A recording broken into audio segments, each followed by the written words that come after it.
আসসালামু আলাইকুম সবাইকে। কেমন আছেন সবাই? আশা রাখছি আল্লাহর অশেষ রহমতে সবাই অনেক বেশি ভালো আছেন, সুস্থ আছেন। এই প্রত্যাশা এই শুভকামনায় আপনাদের সবাইকে আকন্দ হোমস ডায়েরির আরও একটি নতুন ভিডিও দেখার জন্য ওয়েলকাম জানাচ্ছি। আমি তো প্রতি বৃহস্পতিবার সন্ধ্যে ৬টায় ভিডিও দেওয়ার চেষ্টা করি। তো আমি যেদিন বৃহস্পতিবার ভিডিও দিই না, কেউ জিজ্ঞেস করুক না করুক, একজন মানুষের কথা কিন্তু আমার খুব বেশি মনে পড়ে। সেটা হচ্ছে আমাদের সবার প্রিয় taste and tales with Salma চ্যানেলের। কারণ সালমাপুর থেকে একটা কমেন্ট প্রায় সময় আমি পাই, সেটা হচ্ছে বৃহস্পতিবার মানেই হচ্ছে নিপু আপু। তো আমি যেদিন বৃহস্পতিবার ভিডিও দিই না, আপুর এই কমেন্টসটা আমার খুব বেশি মনে পড়ে। আর গত লাস্ট ভিডিওতে আপুর একটা সুন্দর কমেন্টস ছিল যে আমার কথা নাকি টনিকের মতো কাজ করে। তো আপুকে বলবো যে আপুর এই যে কমেন্টটা, এইটা আমার জন্য এত বেশি মোটিভেটেড, এত বেশি টনিকের মতো কাজ করে যে সত্যি আপুর প্রতি মন থেকে কৃতজ্ঞতা। আপুর মতো অনেকে আছেন যারা আমাকে প্রতিনিয়ত সুন্দর সুন্দর কমেন্টসের মাধ্যমে ইন্সপায়ার করে যাচ্ছেন, ভিডিওতে বা পার্সোনালি। তো সবার প্রতি সত্যি আমি অনেক বেশি কৃতজ্ঞ। আমার খুব ইচ্ছে করে যে ভিডিওতে সবার কমেন্টস পড়ি। তো যেহেতু আমি সপ্তাহে একটা মাত্র ভিডিও দিই, যার কারণে কিন্তু কমেন্টস পড়তে গেলে আর কাজ নিয়ে ওভাবে কিছু বলা হয়ে ওঠে না। তাই জন্য ভেবেছি আপনাদের কমেন্টসগুলো যেন ভিডিওতে পড়তে পারি। তার জন্য হয়তোবা আমার চ্যানেলের ক্ষেত্রে নতুন কোনো সিদ্ধান্ত নিতে হবে। কারণ আমার খুব ইচ্ছে করে যে আপনাদের সুন্দর সুন্দর কমেন্টসগুলো আমার ভিডিওর মাধ্যমে পড়ি। আমার আগের চ্যানেল থেকে যারা এসছেন, আপুদের মনে আছে কিনা, একটা সময় ছিল প্রায় ২-২.৫ বছর আগের কথা, যে প্রতি শনিবার আমার একটা ভিডিও যেত। তো যেটা বলছিলাম, প্রতি শনিবার একটা ভিডিও যেত, যে ভিডিওটা ছিল শুধুমাত্র আপুদের কমেন্টসের উত্তর নিয়ে।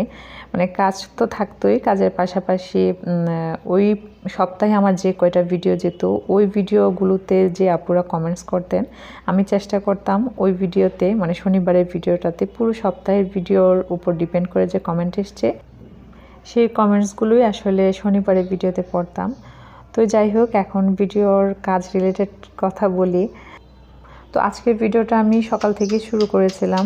আজকে জাহিনের পরীক্ষা ছিল, একটু লেটে ছিল, 10টার দিকে হচ্ছে ওর পরীক্ষা ছিল। তো ফাউজি বুড়ি হচ্ছে স্কুলে চলে গেছিলো, আর জাহিন বলতেছিল যে আম্মু আজকে একটু চা খাবো। তো ওকে আর ওর বাবাকে চা করে দিয়েছি। দেন হচ্ছে সুরেগের উপরে আমার রাতের ধোয়াধুয়ির যে থালাবাটিগুলো থাকে, ওগুলো যার যার জায়গা মতো রেখে দিয়েছি। আসলে আমার এই ছোট কিচেনটাকে নিজের কাজের সুবিধা অনুসারে অনেক সময় অনেক কিছু করা লাগে, যার কারণে কিন্তু আমার ধোয়াধুয়ির থালাবাটিগুলো অনেক সময় সুরেগের উপর রাখতে হয়। তবে আলহামদুলিল্লাহ, আমি আমার এই ছোট্ট কিচেনে নিজের কাজের আরেকটু সুবিধা করার জন্য খুবই প্রয়োজনীয় একটা জিনিস এতদিন ধরে মনে মনে খুঁজছিলাম, সেটা আমি পেয়েছি, অনলাইনে অর্ডার করেছি। আনলে আপনাদের সাথে অবশ্যই শেয়ার করব। তো সেটা যখন চলে আসবে তখন হয়তোবা সুরেগের উপর আর সেই জিনিসগুলো রাখতে হবে না। তো যাই হোক, আপনাদের সাথে কথা বলতে বলতে কিন্তু আমি আমার রান্নার কাজগুলো করে নিচ্ছি। যেহেতু আপনাদের ভাইয়া একটা নির্দিষ্ট টাইমের মধ্যে কাজে বের হয়ে যান, যার কারণে কিন্তু আমাকে টেবিলে খাবারটাও এরকম টাইম মেনটেন করে দেওয়া লাগে। তো চটজলদি করে যতটুকুন করতে পারি সেটুকুন দিয়ে বাকি রান্নাটুকুন হয়তো বা পরে করি, কখনো কখনো দেখা যায় আগে করে নিতে পারি।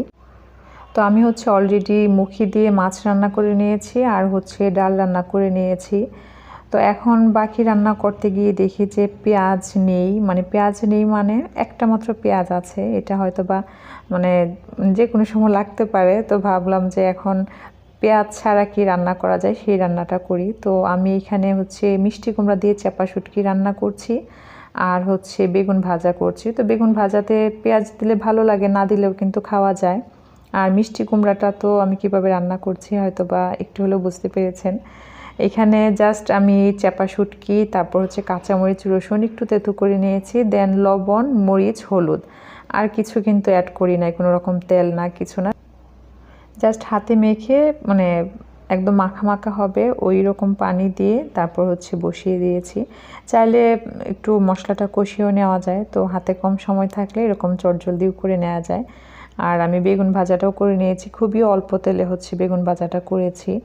নর্মালিও আমরা হচ্ছে আসলে খুবই কম পরিমাণে তেল খাওয়ার চেষ্টা করি, সেটা যে কোনো তরকারিতেই হোক, হয়তো আমার রান্না দেখলে বুঝতে পারেন।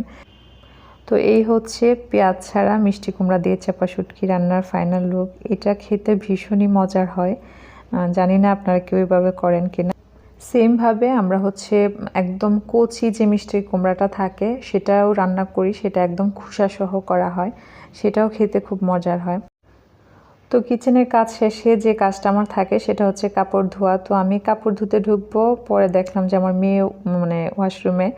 তো ভাবলাম যে এই পার্সেলটা অনেক দিন ধরে এভাবে পড়ে আছে, এই জিনিসগুলো বের করি। যদিও আমি বের করে দেখে নিয়েছি, কিন্তু মানে ধুয়ে তারপরে যে গুছিয়ে রাখা সেটা হয়ে ওঠেনি। ভাবলাম আপনাদের সাথেও একটু শেয়ার করি।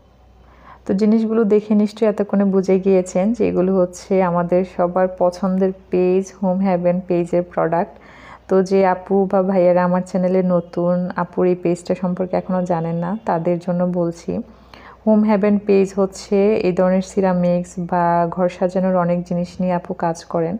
আপনারা চাইলে ভিজিট করতে পারেন। আপুর প্রতিটা প্রোডাক্ট আসলে এত বেশি সুন্দর যে যে কোনো শৌখিন মানুষ আসলে এক দেখাতেই পছন্দ করে ফেলবে। আর সত্যি আপুকে ভিডিওর মাধ্যমে অনেক বেশি কৃতজ্ঞতা জানাচ্ছি, কারণ হচ্ছে এই যে অনেক সময় দেখা যায় অনেক খোঁজাখুঁজির পরেও কিন্তু পাওয়া যায় না। তো এই যে ঘরে বসে তারপর নিজের প্রয়োজনীয়, নিজের শখের জিনিসগুলো নেওয়ার একটা সুযোগ করে দেয়া, আমার কাছে তো সবসময় মনে হয় যে অনলাইন বিজনেসটা একটা মানে সেবা। আসলে মানে আমরা আমাদের যে কোনো সৎ কাজের মাধ্যমে কিন্তু আরেকজনের কোনো না কোনোভাবে সেবা হয়। তো এই যে অনলাইনের যে বিজনেস যারা করেন তারা কিন্তু আসলেই মানে একদম আপনার দোরগোড়ায় জিনিসগুলো পৌঁছে দেওয়ার জন্য অনেক কিছু করে থাকেন। তো তারা সবসময় একটু বেশি ভালো কিছু ডিজার্ভ করে। তো যারা হচ্ছে এই ধরনের কাজগুলো করে আমরা সবাই সবসময় তাদের পাশে থাকার চেষ্টা করব, যার যার অবস্থান থেকে যতটুকুন পারি। আমি আসলে সবসময় এভাবে চিন্তা করি যে একটা জিনিস অর্ডার থেকে শুরু করে তার হাত অবধি পৌঁছানো পর্যন্ত কতগুলো মানুষের হাত দিয়ে কতগুলো প্রসেসিংয়ের মাধ্যমে জিনিসটা পৌঁছয়। তো আসলে একটা মানে জিনিসের উপর অনেকগুলো মানুষের জীবন জীবিকা নির্ভর করে। তো আমি আবারও বলে দিচ্ছি, আমি যে পেজ থেকে জিনিসগুলো নিয়েছি, আপুর পেজের নাম হচ্ছে হোম হ্যাভেন। আর আপুর মানে প্রোডাক্টের প্যাকেজিং আমার সব থেকে ভালো লাগে, এত সুন্দর করে প্যাকেজিংটা করে। তো আপনারা চাইলে ভিজিট করতে পারেন, যারা এখন পর্যন্ত জানেন না তাদের জন্য বলছি।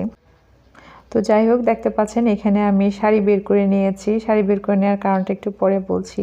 তো এই যে দেখতে পাচ্ছেন শাড়িটা, এটা হচ্ছে আমার হাতে ডিজাইন করা প্রথম কোনো শাড়ি। এটার আদলে আমি আরেকটা শাড়ি করেছি, যেটা হচ্ছে ইউটিউবে টিউটোরিয়াল আকারে আছে। থান কাপড় দিয়ে শাড়ি ডিজাইন লিখে সার্চ দিলে হয়তো আপনারা পাবেন।